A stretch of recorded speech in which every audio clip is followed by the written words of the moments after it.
Welcome to Command Stack. I'm Ryan, And I'm Garrett. and today we will be returning to kind of our mini pods, where we really try to touch on some local tournaments and really explore what's going on in the local meta, because it's always kind of interesting. Try to give some publicity to some local metas too, and talk about what other people are building.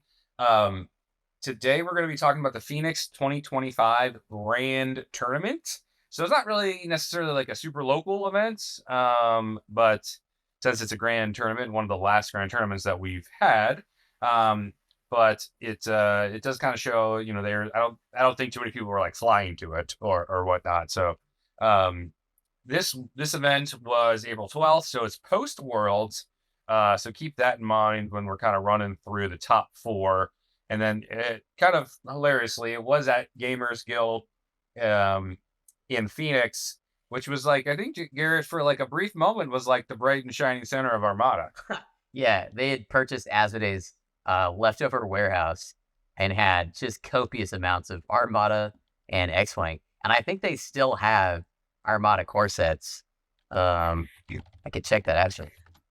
They do. I was looking the other day to try to find some ships.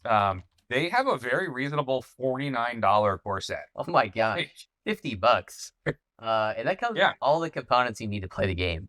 Um, it's actually right. You have your rulers, you have your tool, your movement tool, you have your damage deck, and you have some dice. So like, wait, if you're selling that, if that's like being sold for $49, there must be a lot of core sets out there. I think there still is, because I don't think they ever stopped producing core sets. Which is What really was their MSRP on that? That it's like height. we did that $20 raise in like 2021, so I think it was $120 was like the peak price, but I don't think I ever saw one sell for that much. So I don't know. Yeah. It's an easy way because it's got like speed dials, command dials, tools, rulers, tokens. Um, yeah, Fighters, and then two ships of rebels, and you have a victory. So like yeah. it's a really nice starter box. I might need to get one just to replace my old broken down box that I have that I take to tournaments. I almost That's want got, one just to put it on the shelf in shrink wrap, like, yeah. as an homage to the start of the game. I think I don't know. I think we need to kind of if you're listening and like if you know someone who's interested, like definitely direct them to that. It's a great way just to get like all the components for like a very very reasonable price. At this point, just to try to get some new blood into the game. So definitely check out Gamers Guild's website. See if that at least have core sets still. Yeah, So and you can get like two of them, and then you'll have. 'Cause I know there's so much 3D printed stuff anymore, but like then you have like real bases and real squadron bases to like put 3D printed stuff on.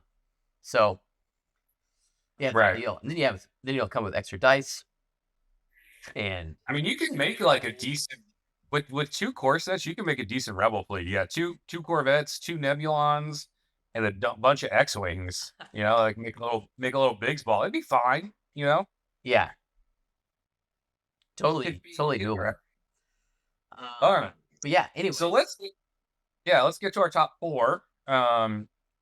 This was an 18-player tournament, 5 rounds, which is interesting. Which is kind of what was the model for GTs over the course of 2 days. yep, Um, it's just 5 round Swiss, no cut, anything like that. It's important to kind of to showcase. And then they had 18 players overall in the tournament. So that's like a pretty nice number. yeah, At this day and age. that's healthy for our game in its twilight, right? Yeah. Yeah. All right. So Garrett, let's talk about the top four, starting with Nathaniel Beaver. Do you want to take this first fleet? Yeah, Since absolutely. you're Sim- kind of familiar with the archetype. it's similar to what I like to fly. So yeah, so if he's flying a trench fleet, and see if I can get the scroll up there. There we go. It's a Providence carrier, and this is classic build we've been seeing for the last year or so. It's got thermal shields and then invincible and early warning system, and that's like the foundation of this ship's existence. And then He does it a little bit different. Usually you see PDICs on this, but he's got leading shots. And he has H9 turbo lasers. And of course, this is because he's not taking intensified firepower. He's taking take evasive action. So that he needs leading shots to really make up for the damage loss from that intensified firepower. But then you lose one of those blue die, especially at the front where you only have one blue die. So that's interesting. Interesting combo. I'd like to see how that plays out if I played it myself. But then he's got X-Frax and then Rune Hako. And then, of course, Trench is on here. And you have to have Rune Hako with Trench or Tykes. One of those two. And then he has a hard cell transport with the new Sandhill, who's amazing for 3 points, where you get to activate an additional squadron by spending one of the 2 tokens off his card. And then he's got Hondo, Bomber Command Center, and Beast of Burden, which is a must in this era of Overload Pulse and Boarding Troopers that are pretty consistent in tournaments.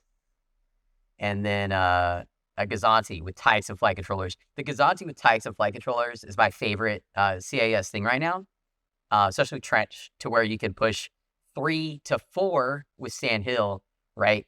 AI Flight Controller squadrons, which is a crazy cheap platform for like 30 points, 32 points to, be throwing 5 dice out of Tri-Fighters and 4 dice out of a Vulture.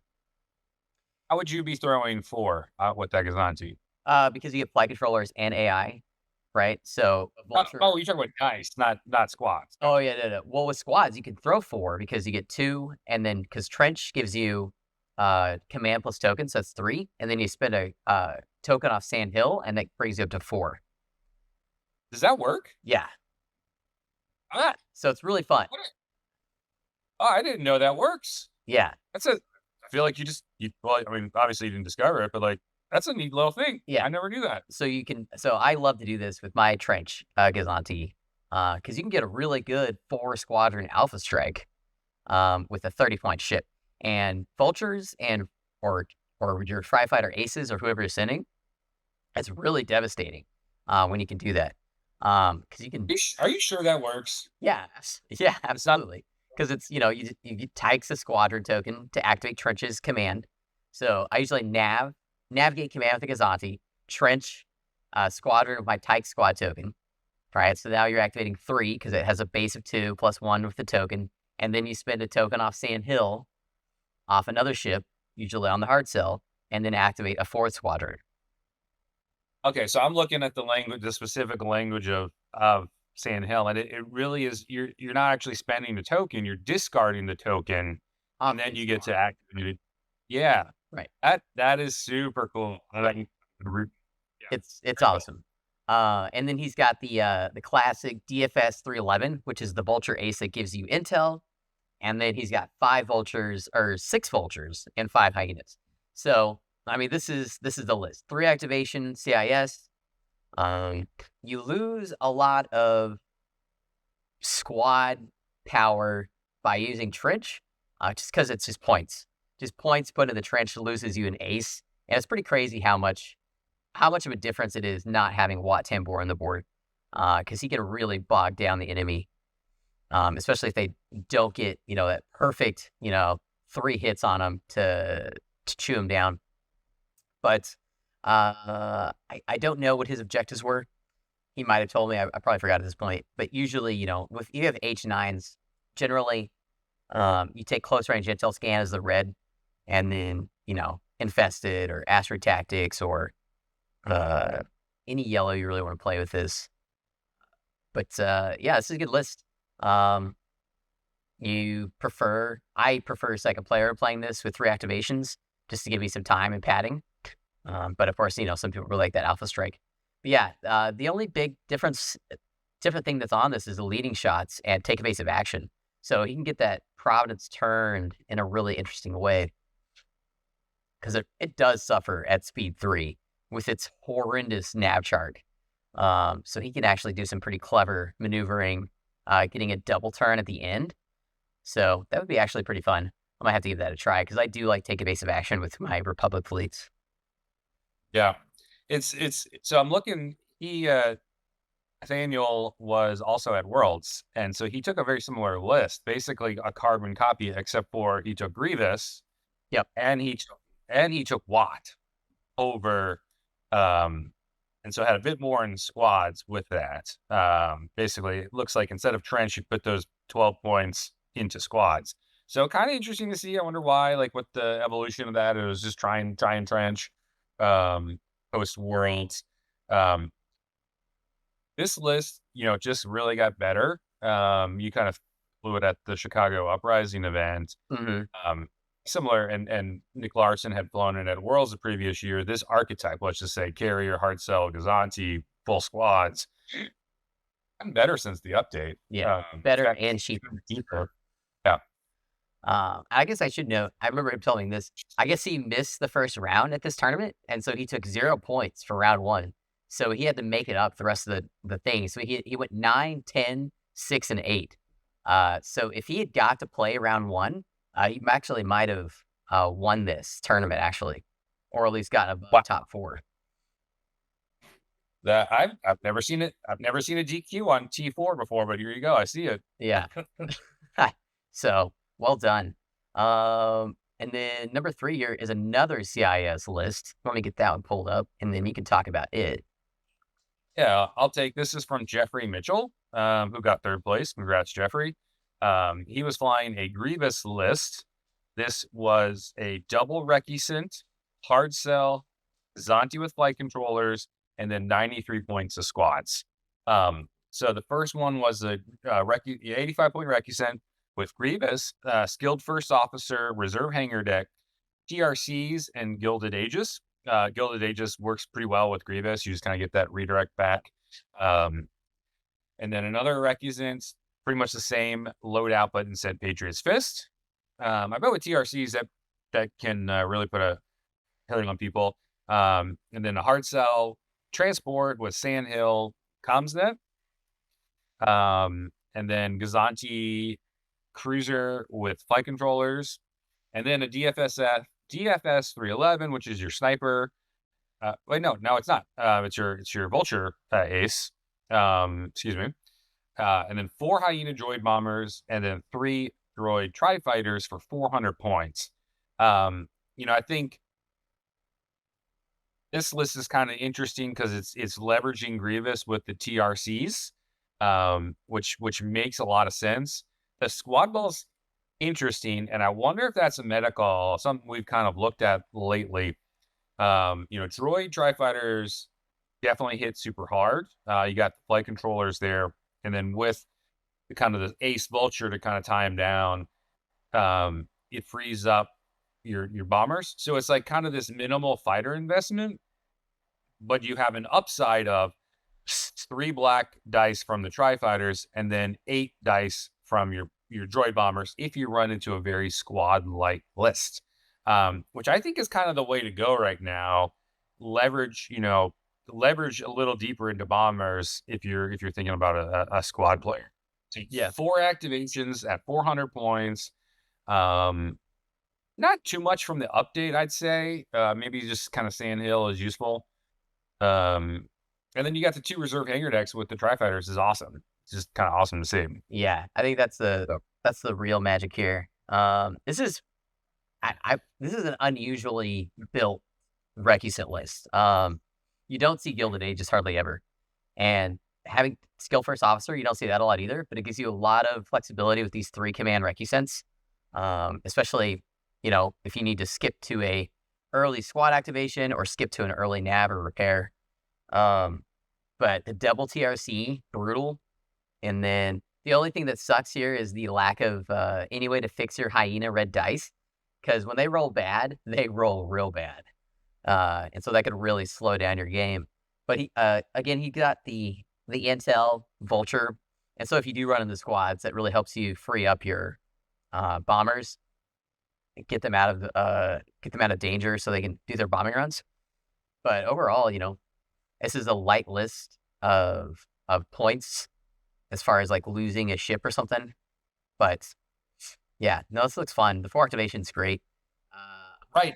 If you get Radis dropped, let's say if Radis drops on the Gilded Aegis, Yeah, like you still have, the rest of your functional fleet, right? And so you've only given up 122 points, um, and then you probably kind of make that up, frankly, because Radis really just kind of takes one big pop. And here you don't really have all your eggs in one basket. It's kind of distributed nicely. Right. I really like that he has Patriot's Fist on the not flagship. Right. So as the enemy has to make a real decision here, like, do I go for Patriot's Fist because it's really dangerous, or do I go for Grievous' ship because it has the points? And then with Gilded Ages, it can make that ship really. It's actually a pretty good counter to Radis, because he can move his shields to a shield zone up to 6, right, and Yeah. really protect that flank of the ship. So that's pretty good. I like this list a I, lot. I, I mean, I'm really intrigued by this idea of like these light recusants. These aren't 130 point recusants. They're just not so they still have plenty of firepower, but they're not kind of loaded to the gills, so to say. So it's really cool to see two double larges CIS with like a really nice squad ball. And it's potent. So Yes. interesting list. I think there's lots to be there. Right. Not really something I've really seen before either. So congrats. Yeah, I feel like it's unique. And of course, other places might have flown something similar, right? But this is the first time I've seen. I feel like Skill First Officer and TRC. It's been we've looked at a lot of lists, so maybe not, but it seems unique to me because Well, I don't see a lot locally. yeah, to get a double large, right? To get double large, but 4 activations and still have a dangerous squad ball is real. I mean, it's really good. You would not really. I guess you could have done this before the update, but Yeah, you could have. But I don't know. Just seems unique. I really like the Gilded Ages. All right, yeah, moving on. Congratulations to Jeffrey. Okay, so the next is a Republic fleet, actually. This is from David. And swing on over here. So this is your pretty classic Bail Organa, except not classic because he's got an Acclimator 1, which I think is really brave. So I'm actually really impressed this made top 2. So he must have flew this extremely well because whenever I play Acclimator 1s, they're just so easy to blow up. Venator 2 with Bail Organa, flight controllers, flag bridge with Mercy Mission, thermals, LTTs, and tranquility. Pretty standard loadout. And then he has a Acclimator 1 with the Clone Navigation Officer, flight controllers, expanded and boosted, and Navoda B, which sounds amazing. I always like the idea of the double offensive and the Navoda B on these, and they're just so hard to fly in practice. And then he has a Charger C70. This is really unusual. Most people bring the armed cruiser, the blue and black dice one. It's a lot cheaper. I think it's like 37 points. But right. Radiant 7 on this guy, and this is, of course, his Mercy Mission, and then Part 3 Supply and Clone Navigation Officer. So really good token control, right? Sends out repair tokens, and then, of course, I'm sure he's bailing Bail Organa repair, and then a repair token to this Acclimator if it's getting shot at. And then, of course, Bail navigating so it can turn, because it needs to do squadron commands to take advantage of all these upgrades he's put on it. And then his squad ball is your classic Deltakin with Axe, and then a single V19, and then I think 5 Y-Wings. And then with Navoda B, you don't need Bomber Command Center, so it's good. So this is just a healthy all-around Republic carrier fleet. But Yeah. instead of a Pelta, he's got an Acclimator, so he's pushing a lot of squads. And if he loses one of these ships, his fleet doesn't fall apart because each ship can push all the squads, basically. Yeah. It's a couple interesting things going on here. The double flight controllers is not something you see very often. So with the flight controller on the Acclimator with Navoda, that means you can activate the Y-Wings, and they'll have Swarm for the purposes of, so they'll be double blue, one black, which is pretty good. But like Y-Wing, at least Republic Y-Wing with flight controllers are pretty potent. So they'll probably do like 2 damage usually, um, on something. And it's interesting that you don't really need much more than Anakin and Axe, with these flight controllers to win the squad game. There's that's how good Anakin is. Um, that you're just out there throwing that. I think the flight controllers with on the Venator is interesting because it's like, all right, you have bail, which is kind of a necessity because you need that flexibility if you're going to be running squad dials to nav and to also engineer on the big one. And then you pointed it out, the Charger C70. I love this call because you still have a combat ship. Yep, it can You know, actually like shoot. right. And so, like, yeah, you may roll some reds, but like, you're doing 2 plink damage a turn, at the very least, and then you could probably con fire. It's I don't like the bail, the kind of the 3 activation mercy mission fleets where you just kind of immediately give up a combat ship.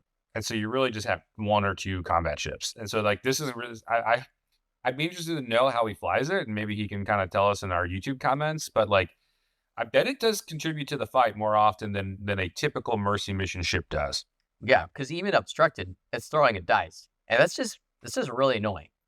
Like one dice to Yeah. plink that's not normally coming helps these Republic fleets a lot. The other thing I want to say was, and this gets overlooked with Navoda B, but you get swarm versus fighters too. So these Y wings are flowing 2 blues and a black with swarm when they're in a squadron fight. And so now Axe, the V19, and all 5 Y wings, when activated by Navoda B, have swarm. So if this gets into scrum with like a Sloanless or something, like they could do some real damage, especially to aces.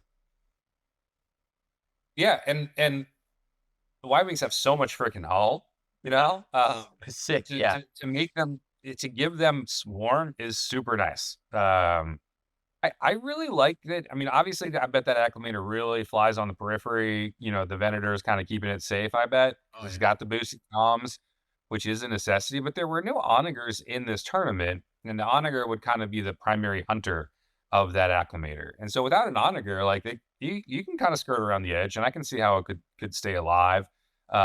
Maybe like an MC30 could come in there and blow it up, but like keep it protected. And I'm glad to see Nouveau to be performing well because there's just not a lot of ways to run acclimator. But Yeah. Yeah, the acclimator 1 especially. I was trying to look here if David had to play our top player here. It doesn't look like they matched up because our top player has an SSD, and this SSD would have made mincemeat of that acclimator. yes, it would have. Yes, it would have. Yeah. So that was good for David. But yeah, congrats, David, on number 2. Well done with the Republic fleet. He had a really good overall day. 8, 6, 8, 5 in a final, and 9 for his last round, which is awesome. Yeah. Okay. All right. I'll cover the winner, Daniel Allen. And Daniel also performed well at Worlds. Um, he made day 2. Um, with I think an identical fleet. Maybe there are some changes here or there, but the principle is the same. He was flying an SSD fleet. So, like here you go. An SSD has won a grand tournament. So if you have this big ship, this big wondering, hey, is there like a viable archetype? Look at this because he did well at Worlds with it, and now he won another tournament with it. So something to look at. And we always talk about like the SSD, like if you don't play it forward, you're going to be in trouble. So on this fleet is a 3 activation SSD fleet with the main assault prototype with Jerry, damage control officer, which is his just good synergy, with the SSD. Overload pulse will obviously destroy an SSD, but here you would have a damage control officer to kind of mitigate that. And it's cheaper now after the update at only 3 points. Intel officer Governor Price for more damage. Gunnery team. This is the key of the list, or at least the most unique thing. Rapid launch base, and we'll talk about that in a second. SW7 ion batteries, heavy ion replacements, quad battery turrets, XX9, and Ravager. So that is like a gun SSD. Price will give you that automatic HIE if you miss it on the first shot. Gazanti Cruiser, Darth Vader Comsnet, Hondo Naka Repair Crew on the other one, and then Captain Jonas. So Garrett, he has rapid launch bays The new on an SSD. SSDs. Yes, the new rapid launch, which could take 5, fighters, but he only has used it for 1, and that's for get Captain Jonas in position for an accuracy. And my thought is that this thing murders smalls. With Ravager, Price, Jonas, HIEs, XX9s, which a small doesn't have a contain typically. I think this thing just murders small ships. Oh, easily. Just shreds them. No, and if you don't get him in the first shot, right, you're gonna get him next time because intel officer is gonna ruin their day. Yeah, so you have the intel officer principally for your larges, right? To get that point that ace or that brace off of a larger ship. Still will do work on your MC30s or whatnot. But this is a gun line kind of SSD with the cool little wrinkle of putting Jonas in there, which gives you that accuracy automatically. Which against the smalls, right? Like you can just lock down. I'm thinking, Pelta. How do I kill a small Pelta? Well, lock down their brace or their evade, and then they kind of will. And I love the Under this fire. the wombo combo of HIEs that you shoot, you exhaust that one, and then you take your gunnery team shot at a different target, and then you get to use XX9s for that crit. And like XX9s are so good because if they don't have a damage control officer, it's just gonna make for the worst day ever.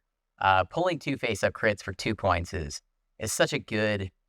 It's just that 2-point card ruins contain tokens on all ships. Yeah, it's like find the points for it. It's so good. I'm a big believer in XX9s. After it ruined my day at Worlds, didn't necessarily ruin my day, but like really surprised me how effective it is. Because it's not the effect that you get 2 face-up cards. It's really you can't contain it. Yep. So you get to push that through. And no, and damage control officer went down, but you don't really see it too often. So this list has a lot of new things with the update. It's got the cheaper damage control officer. It's got the interesting rapid launch bays, and it's got the XX9. So it's like a really interesting little way, little wrinkles thrown in from the update to make this for a very dangerous SSD. Yeah, this is wild. I was looking at this. It's so obviously if you shoot at the front arc, it's base 9. Jonas gives you, is he set a die or add a die?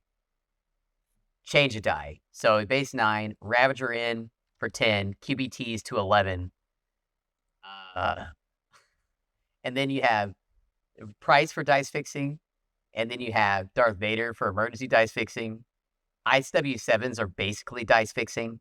And that's the cool thing about Jonas and SW7s is Jonas can either lock a token down or add another damage to the attack with the SW7s. If you roll like a natural red accuracy or something. Well, SW7s wouldn't work then, right? With Jonas? Well, can't you just change any die to accuracy? Is it not a red die?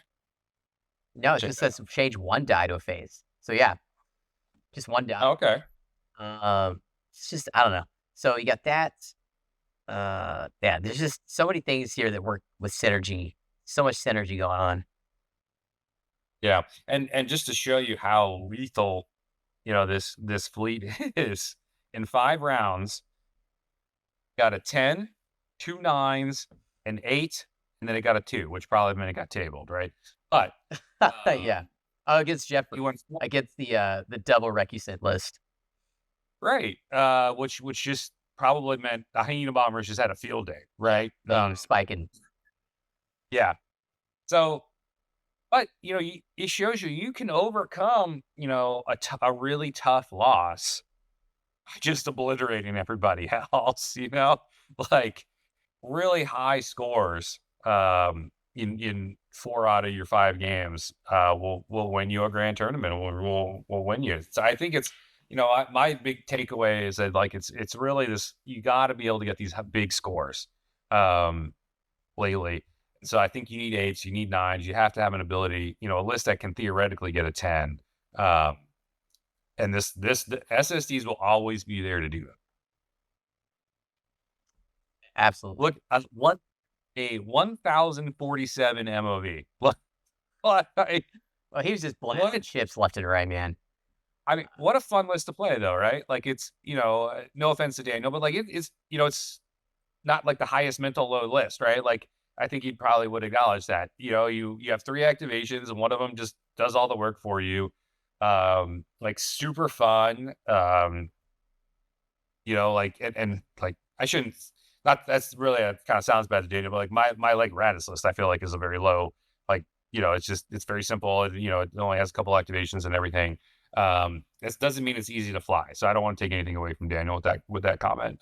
Like because obviously he flew it well, but Yeah, super fun. Throw buckets of dice. Like this would be yeah, all these. insurance versus yours actually with the DCO.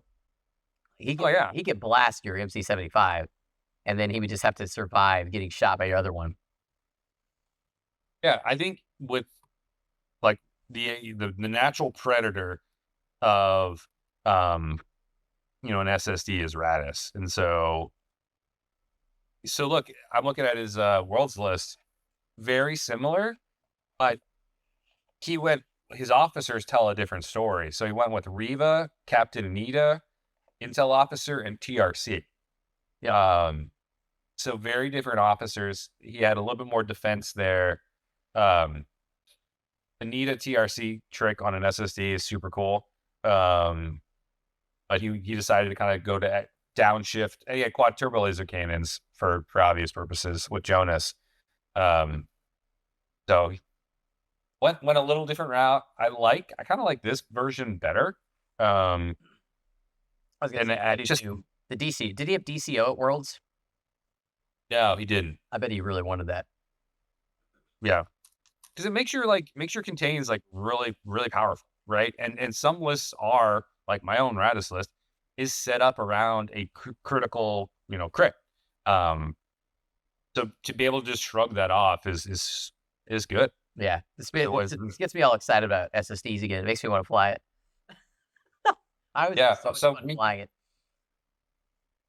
I mean, it's the coolest model. I think it's got buckets of dice that you're throwing. This would be super fun. Congrats! I mean, really, congrats. Hats off to Daniel for really making the SSD relevant again, which is great to see. Yep. We didn't think that would happen after this update. I didn't, at least. I thought the SSD was in a world of hurt, but Yeah, I thought it was I'm cool.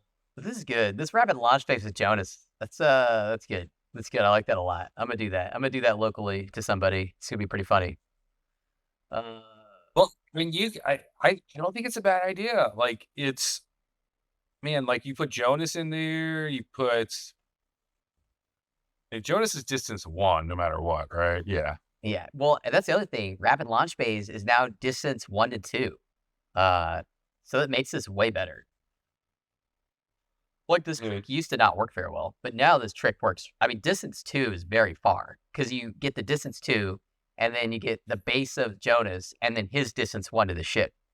So really, that's almost distance 4. Once you like measure, Well, especially with an SSD, right? Like you have such broad coverage of what distance 1 to 2 of an SSD could be. yeah, It's half the dang board. I always say this about the SSD. The geometry of an SSD is for things like boarding troopers or even rapid launch base is so different from anything else because it just has so much more territory it can cover. yeah, and this is a great way to get around the fact that Price lost her ability to change anything to an accuracy. So this keeps that thing, and then you also get to use Price to turn one of these reds to a double. Yeah, I mean, interesting to know like how often he needed to like price to HIEs. Yeah, Um, yeah. it- Blue crits are pretty common. Just kidding. Yeah. So sorry. I mean, if you're throwing right, I mean, if you're throwing Ravager, right? I mean, you're con firing in a blue, like just super cool, Yeah. super cool. Buckets of dice. So this list plays fast. It's mean, and if you mess up an arc, you're just done. Like there's too much dice coming at you. Yep. Awesome. Well, thanks Ryan for joining me on our mini pod, and thanks for Nathaniel for reaching out to us and asked us to cover this. This is awesome. I like looking at these lists. Uh, if you out there have a tournament you'd like us to talk about and just get some publicity for your local area to see if you can garner some more players, definitely send us a message on Discord or leave a comment on YouTube or anywhere. I think I'm Admiral Tater on Discord, just simple. And then I think you're Ice Becker. Yep. Perfect. Got anything else to say, Ryan? No, just, please subscribe to our channel, whether that's on YouTube or on whatever audio device you listen to. Please support the podcast. We're here to, continue to support the Aramana community discussing your events. So I guess with that, I'll sign off. This is Command Stack, and I'm Ryan. And I'm Garrett. Thanks for listening.